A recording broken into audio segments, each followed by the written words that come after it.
Assalamualaikum warahmatullahi wabarakatuh. Sebelumnya, perkenalkan nama saya Septi Rustianingsih dengan NIM B100 2030 dari Prodi Manajemen kelas A. Di sini saya akan mempresentasikan buku yang sudah saya ulas yang berjudul Information System Management, Governance, Urbanization, and Enlightenment. Nah, pada slide pertama ini ada cover dari buku yang sudah saya ulas yang berjudul Information System Management, Governance, Urbanization, and Enlightenment. Nah, ini adalah judul buku yang saya ulas yang berjudul Information System Management, Governance, Urbanization, and Enlightenment. Review buku. Judul Information System Management, Governance, Urbanization, and Enlightenment. Penerbit ISTE Ltd and John Wiley and Son INC. Penulis Daniel Alban, Philip Enoch, Julian Malawrence, Jean Lob Richard, and Claudio Viteri. Tempat terbit yaitu ada di Inggris dan Amerika Serikat, tahun terbit 2019, tebal halaman 289. Introduction. Manajemen sistem informasi dimaksudkan untuk membuat kepala organisasi peka terhadap isu-isu yang diangkat oleh sistem informasi melalui penyajian pedagogisnya. Buku ini memastikan bahwa isu-isu terkait sistem informasi tidak hanya diserahkan kepada para ahli di bidangnya. Buku ini menggabungkan dan menganalisis 3 konsep kunci sistem informasi. Yang pertama, tata kelola, urbanisasi, dan keselarasan. Sementara tata kelola memerlukan penerapan sejumlah sarana, badan, dan prosedur untuk mengelola sistem informasi lebih efektif. Urbanisasi melibatkan metode visualisasi untuk memungkinkan manajer memperhitungkan berbagai tingkat organisasi, informasi sistem, dan koherensinya. Akhirnya, keselarasan menilai kemampuan sistem informasi untuk membuat kontribusi yang signifikan terhadap strategi organisasi.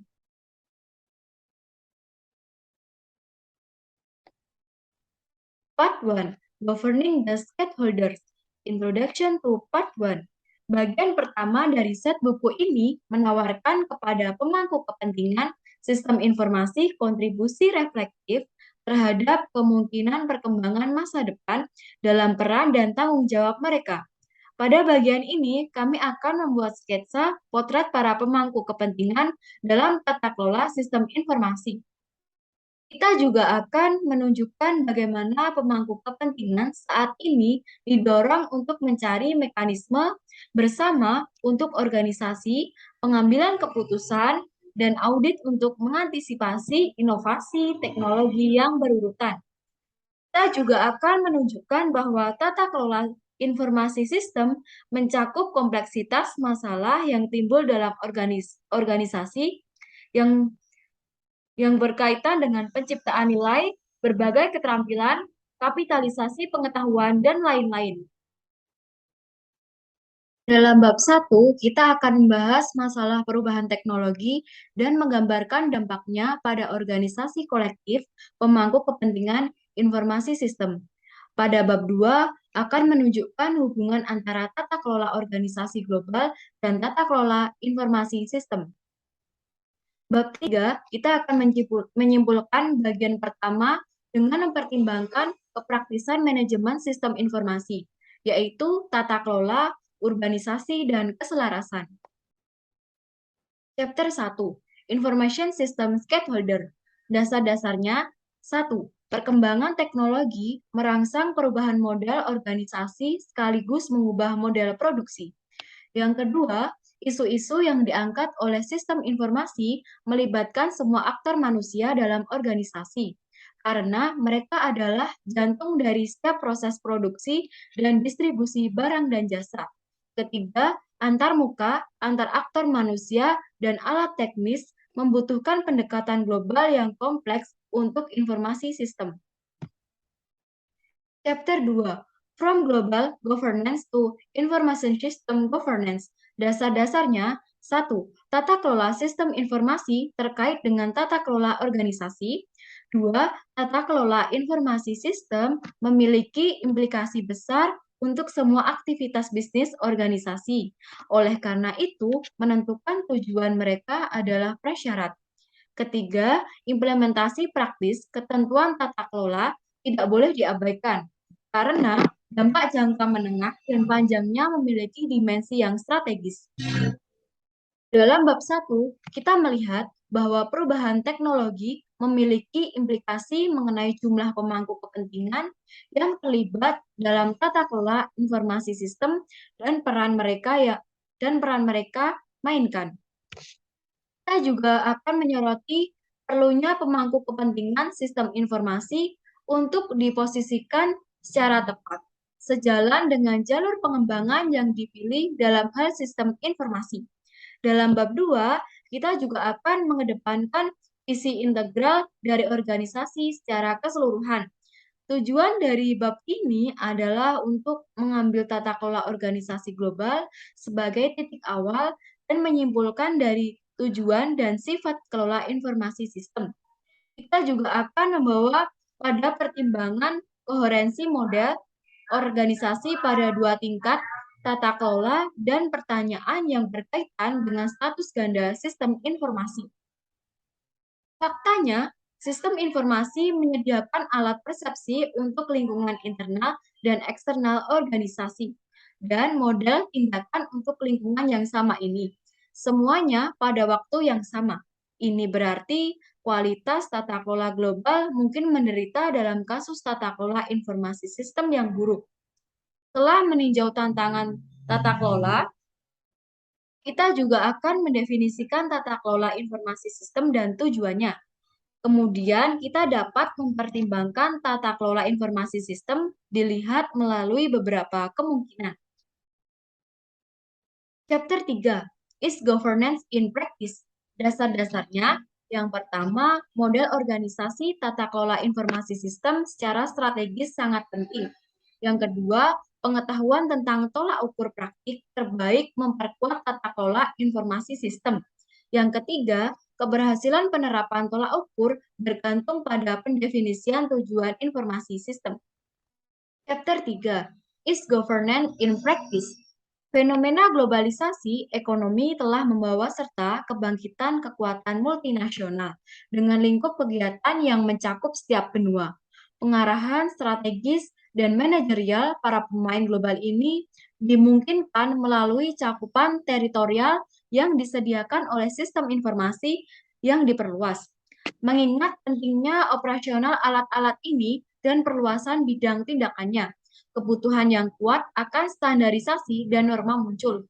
Hal ini menyebabkan sistem informasi untuk melipat gandakan tujuannya sendiri. Evaluasi kinerja operasional yang lebih baik dan nilai tambah oleh sistem informasi, manajemen sumber daya dan keterampilan yang lebih efektif, nilai layanan yang ditingkatkan, visibilitas yang lebih besar, optimalisasi aktivitas penjualan, kesesuaian yang lebih baik antara sistem informasi dan strategi bisnis, kepatuhan terhadap hukum dan peraturan di setiap negara, manajemen resiko, dan keamanan sistem informasi, dan lain-lain. Untuk mencapai semua ini, ada kebutuhan untuk mendokumentasikan praktik terbaik dan menetapkan persyaratan standar. Dua perspektif kerja diperlukan untuk ini.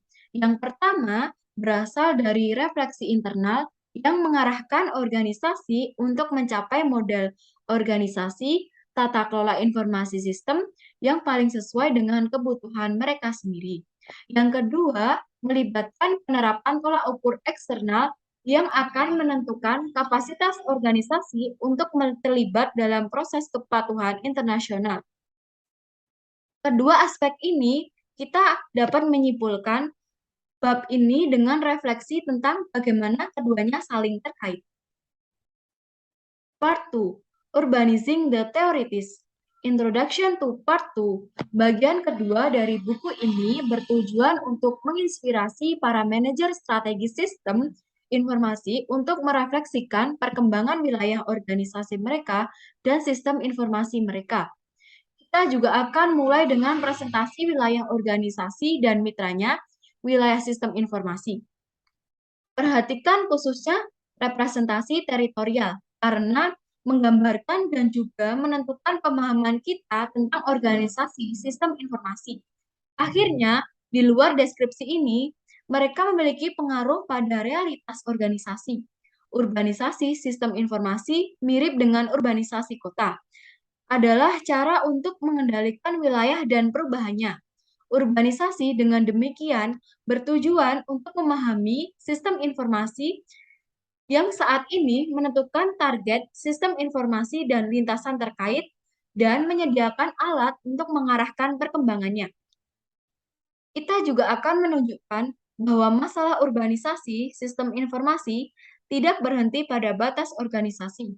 Urbanisasi sistem informasi dapat melintasi batas melalui pengembangan sistem informasi yang meluas ke organisasi lain atau melalui sistem informasi kooperatif. Dalam bab 4, kita akan membahas kerangka konseptual wilayah organisasi dan wilayah sistem informasi. Dan kita akan membayangkan cara berbeda untuk mewakili organisasi dan sistem informasi. Menurut hierarki, fungsi, proses, perangkat lunak, perangkat keras, dan konten informasi. Bab 5, kita akan fokus pada isu urbanisasi sistem informasi. Kita juga akan memperkenalkan prinsip-prinsip urbanisasi sistem informasi, operasional, dan keuntungan yang dibawa oleh urbanisasi. Upgradability, sustainability, dan sistem informasi yang independen dari eksternal organisasi. Bab 6, kita akan menyimpulkan bagian kedua dengan menyentuh pendekatan urbanisasi sistem informasi dalam domain antar organisasi dan isu-isu spesifik yang diangkat, protokol bersama, peran perangkat lunak, bebas, standarisasi, dan kolaborasi standar. Chapter 4, The Information System Theory. Dasar-dasarnya, yang pertama, wilayah organisasi dan wilayah sistem informasi berkembang secara paralel dengan transformasi ekonomi, sosial, dan teknologi. Yang kedua, wilayah dapat dipetakan dengan berbagai cara, menurut hierarki, fungsi, proses, struktur perangkat lunak, struktur teknis, konten informasi, dan sebagainya. Ketiga, setiap representasi wilayah mempengaruhi wilayah yang dipetakan dengan satu atau lain cara. Chapter 5, Territorial Urbanization. Dasar-dasarnya, yang pertama, urbanisasi sistem informasi menerjemahkan prinsip-prinsip perencanaan kota ke dalam konteks sistem informasi organisasi. Yang kedua, urbanisasi sistem informasi memfasilitasi peningkatan, keberlanjutan, dan otonomi sistem informasi organisasi. Yang ketiga, urbanisasi sistem informasi berangkat untuk memahami sistem informasi yang ada, menentukan sistem informasi target dan lintasan terkait, dan menyediakan alat untuk mengarahkan pengembangannya. Chapter 6, Urbanizing the Interorganizational Information System. Dasar-dasarnya, yang pertama, wilayah antar organisasi kompleks karena banyaknya pemangku kepentingan yang terlibat. Kedua, sistem informasi antar organisasi dapat berupa sistem informasi yang diperluas atau kooperatif. Ketiga, urbanisasi antar organisasi secara langsung menangani masalah-masalah yang berkaitan dengan protokol bersama, perangkat lunak bebas, standarisasi, dan kerja kolaboratif. Part 3, Project Alignment. Introduction to Part 3. Bagian ketiga dari pekerjaan ini menangani masalah terbuka, penyelarasan sistem informasi, dan proyek-proyeknya pada strategi umum organisasi yang diperluas. Ini adalah masalah yang terus-menerus kembali karena perubahan strategis yang harus dilakukan organisasi dalam menanggapi perubahan dalam lingkungan yang kompetitif dan perkembangan teknologi yang membuat solusi cepat usang setelah diterapkan. Sementara penyelarasan adalah tanggung jawab ahli strategi, tetap saja itu adalah masalah sehari-hari yang harus terus direvisi. Untuk memandu dan mengarahkan strategi ini, penting untuk menghubungkan konsep keselarasan dan pemerintahan di satu sisi, dan konsep keselarasan dan urbanisasi di sisi lain. Chapter 7, Information System Project Management. Dasar-dasarnya, yang pertama, proyek sistem informasi mencakup mekanisme tata kelola formal berdasarkan proses dan struktur yang ditentukan dan juga mekanisme informal yang muncul sebagai konsekuensi dari nilai dan budaya organisasi. Kedua, metodologi pengembangan tangkas menempatkan pengembang dan pengguna di pusat proyek sistem informasi. Ketiga, DevOps dalam perluasan pelincahan perangkat lunak memungkinkan hubungan dibuat antara pengembangan sistem informasi dan komite manajemen sistem informasi. Chapter 8, Teknologi, Alignment and Strategic Transformation. Dasar-dasarnya, 1. Penyelarasan pemangku kepentingan, wilayah, dan proyek didasarkan pada konstruksi bersama antara bisnis dan teknologi informasi. Kedua, sistem dan teknologi informasi menciptakan peluang bisnis baru dan memainkan peran sentral dalam rantai nilai bisnis. Ketiga, program transformasi strategis mungkin diperlukan untuk menyelaraskan sistem informasi dan bisnis. Chapter 8, Teknologi, Alignment and Strategic Transformation. Strategi bisnis adalah visi maksud strategis JAM 91. Ini termasuk tujuan jangka panjang, kebijakan, dan alokasi sumber daya yang diperlukan untuk mencapai tujuan strategis. HAM 90. Pertanyaan yang jauh lebih operasional yang mengikuti pertanyaan visi strategis seringkali. Yang pertama, bagaimana cara bersaing dengan pesaing saya dan melampaui mereka di pasar saya?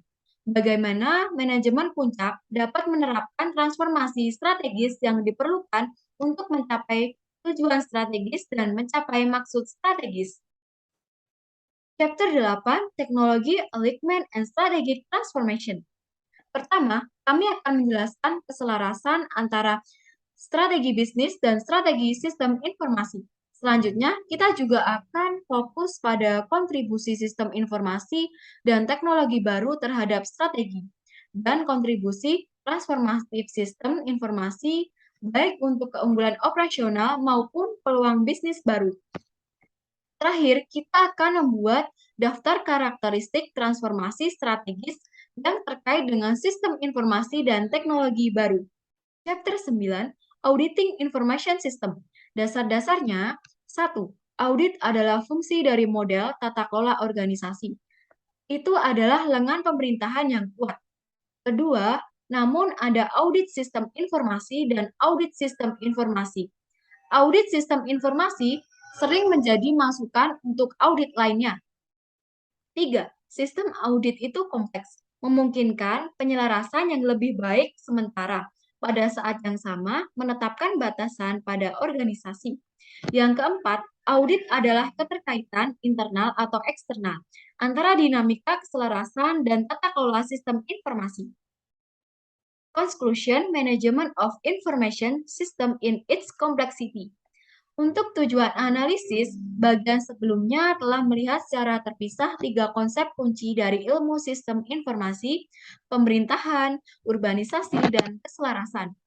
Kita telah melihat bagaimana tata kelola sistem informasi berusaha untuk mendefinisikan struktur dan modalitas pengambilan keputusan oleh pemangku kepentingan sistem informasi, baik internal maupun eksternal organisasi.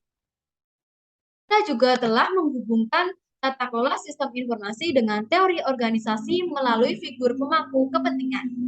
Dengan demikian, pemangku kepentingan telah diakui sebagai elemen penting untuk dapat merangsang tata kelola, karena pemangku kepentingan adalah sumber penciptaan nilai.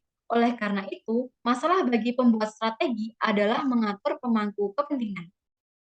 Sekian yang dapat saya sampaikan, kurang lebihnya saya mohon maaf. Wassalamualaikum warahmatullahi wabarakatuh.